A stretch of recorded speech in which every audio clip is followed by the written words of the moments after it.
চৰ অঞ্চলৰ বেদখলকাৰীও সাৱধান শীঘ্ৰেই চৰ অঞ্চলকো বেদখলমুক্ত কৰা হ'ব এইবাৰ চৰ অঞ্চলত চলিব উচ্ছেদ অভিযান অকল গাঁৱতে নহয় চৰাঞ্চলতো চলিব উচ্ছেদ মুখ্যমন্ত্ৰী হিমন্ত বিশ্ব শৰ্মাৰ বৃহৎ ঘোষণা চৰতো যিমান অবৈধ মাটিত দখল আছে এনেকুৱা নহয় যে অকল গাঁৱৰ মাটি আমি উচ্ছেদ কৰিম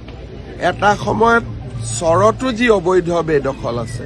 তাতো আমি উচ্ছেদ কৰিম বটদ্ৰৱাৰ বেদখল আমি উচ্ছেদ কৰিলোঁ লগতে আৰু উচ্ছেদ কৰিবলগীয়া আছে সেয়াও কৰিম বটদ্ৰৱাৰ আশে পাশে থকা সকলো অবৈধ বেদখল আমি মুক্ত কৰিম অবৈধ বেদখল মুক্ত কৰাই আমাৰ লক্ষ্য বৰদোৱা থানৰ চাৰিওফালে